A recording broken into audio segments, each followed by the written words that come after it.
हुकूमत ने खुद पिछले साल क्रिप्टो करेंसी के शोबे को बाकायदा कानूनी और रेगुलेटरी दायरे में लाने का फैसला किया। 26 मई 2025 को बिलाल बिन साकिब को इस शोबे की क़यादत सौंपी गई। वर्चुअल असासों को कानूनी हैसियत देने और डिजिटल करेंसी मुतारिफ कराने के ऐलानात हुए और ये तासुर दिया गया कि पाकिस्तान डिजिटल मईशत के एक नए दौर में दाखिल होने जा रहा है। लेकिन अब बजट से पहले एक नई बहस ने जन्म ले लिया। ज़राए के मुताबिक आइंदा माली साल के बजट में क्रिप्टो ट्रांजैक्शंस पर 15 से 30% तक कैपिटल गेन टैक्स आयद करने की तजवीज़ ज़ेर गौर है। IMF की मुशावरत से क्रिप्टो सेक्टर को टैक्स नेट में लाने की तैयारी की जा रही है, जबकि इनकम टैक्स ऑर्डिनेंस के सेक्शन 37 में क्रिप्टो ट्रांजैक्शन से मुतालिक कैपिटल गेन की शक शामिल करने की तजवीज़ भी सामने आ चुकी है। वर्चुअल एसेट रेगुलेटरी अथॉरिटी ने भी क्रिप्टो सारिफीन पर टैक्स और रेगुलेटरी इक़दामात की सिफारिश दी है। सारिफीन की तादाद, ट्रांजैक्शन और टैक्स मैकेनिज़्म का जायज़ा लेने के लिए खुसूसी कमेटी भी बना दी गई है।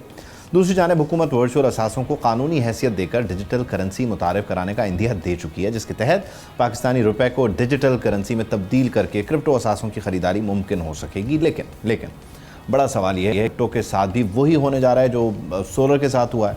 पहले भरपूर हौसला अफजाई, सरमायाकारी की तरगीब, रोशन मुस्तकबिल के दावे और फिर ऐसी पॉलिसियाँ कि जिन्हें नाक़िदीन हौसला शिकनी करार देते हैं। क्या 15 से 30% टैक्स डिजिटल सरमायाकारी को फ़रोग़ देगा या सरमायाकारों को पीछे हटने पर मजबूर कर देगा? इस सब को इन डिटेल डिस्कस करते हैं। अब्दुल साहब हमें ज्वाइन कर रहे हैं, ब्लॉकचेन एक्सपर्ट हैं। Thank you for joining us.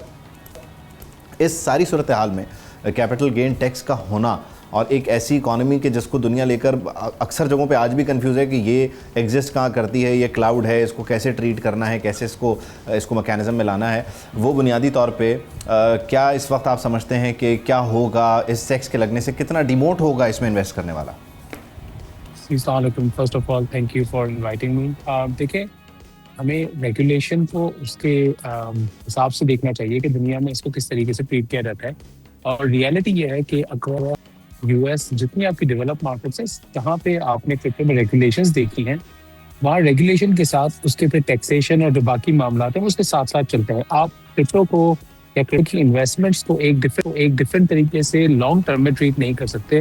बिल्कुल आप इसे शॉर्ट टर्म में इंसेंटिव दे सकते हैं, टैक्स हॉलीडेज दे सकते हैं, बट लॉन्ग टर्म में आपको इस इन्वेस्टमेंट एसेट क्लास को बिल्कुल उसी तरह ट्रीट करना होगा जैसा आप स्टॉक्स को ट्रीट कर रहे हैं या मनी मार्केट फंड्स को ट्रीट कर रहे हैं।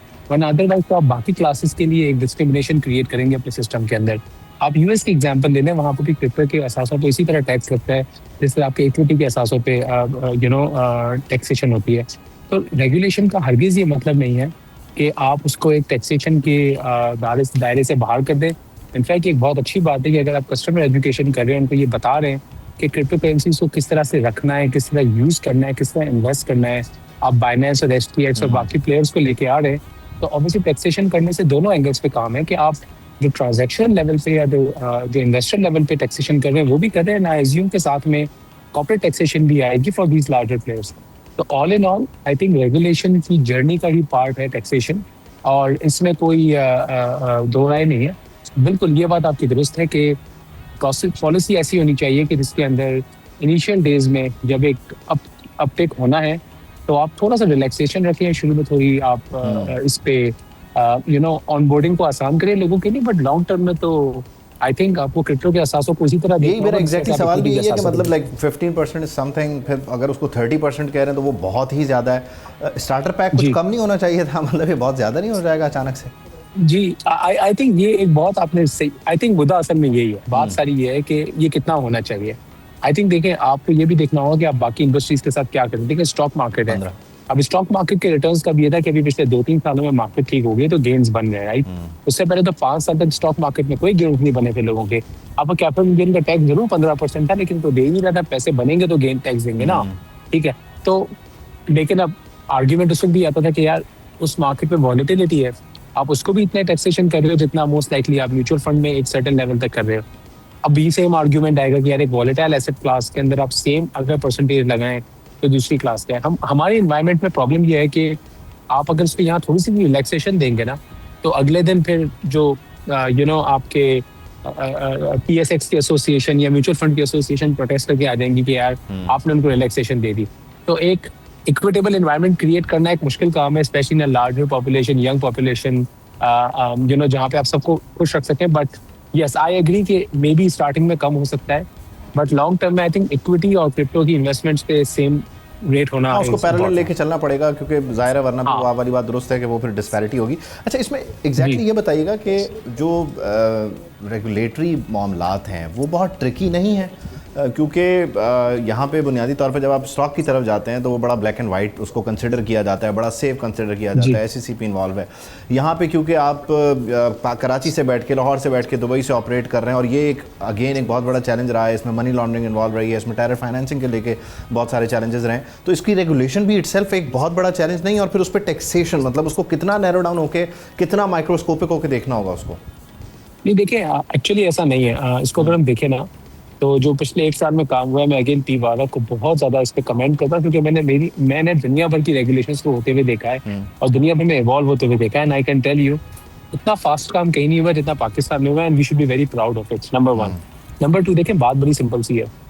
बात यह है कि आप ये कह रहे हो कि वो एक्सचेंजेस जिनको आप पाकिस्तान ने एक तरीके से वास्ट, जिनको कहते हैं वर्चुअल एसेट लाइसेंस जिनको आप दे रहे हैं, उनकी ट्रांजेक्शंस जो लोकल एनवायरनमेंट में हो रही है, आप उन पे टैक्स लगा सकते हो। आप जो ऑफशोर ट्रांजेक्शंस पे तो वैसे भी टैक्स ही लगा सकते हैं। मतलब एग्जांपल मैं आपको देता हूँ, मिसाल के तौर पे आज भी पाकिस्तानी बंदा लेट्स से ग्लोबल कोई अकाउंट खोलता है और कुछ स्टॉक्स में ट्रेडिंग कर रहा है, आप लोकली तो टैक्स पे वैसे भी नहीं लगा सकते, आपकी सिस्टम से जुरिसडिक्शन ही नहीं बनी हुई इस तरीके की। लेकिन जो लोकल एक्सचेंजेस खुल रहे हैं, लोकल कस्टमर ऑनबोर्डिंग होगी, लोकल ट्रांसफर्स होंगे, उसके ऊपर आप टैक्सेशन की बात कर रहे हैं। एंड एक और चीज़ भी I think very important to understand कि आप देखें डेटा आया था कि कोई 2 करोड़ के करीब बाइनेंस के अकाउंट्स ऑलरेडी बने हैं, करेक्ट। यार उन लोगों को एक्चुअली अंडरस्टैंडिंग ऑलरेडी है कि व्हाट दे आर डूइंग, और ये जो एक एम्बिग्युइटी है ना कि क्रिप्टो की ट्रांजेक्शंस होती कहाँ है। देखें ब्लॉकचेन एक अलग चीज है, बट जो आप एक्सचेंजेस के ऊपर क्रिप्टो की ट्रांजेक्शंस की बात करें, they are just like any other broker account, ठीक है। उनकी ट्रांसपेरेंसी, उनकी visibility and availability, especially after in the licensing regime, वो बहुत क्लियर है। वहाँ पे अब कोई डाउट नहीं रहेगी। अगर आप रेगुलेशंस को भी स्टडी करें, और जो बैंकिंग ने भी अभी, स्टेट बैंक ने भी नोटिफिकेशन लाया था कि जिनके पास आई थिंक NOCs हैं वो अकाउंट्स भी खोलना स्टार्ट कर सकते हैं, तो बैंकिंग की भी जब ड्यू डिलिजेंस होगी उन अकाउंट्स की, तो they will see very clearly कि everything is actually black and white, it's very clear.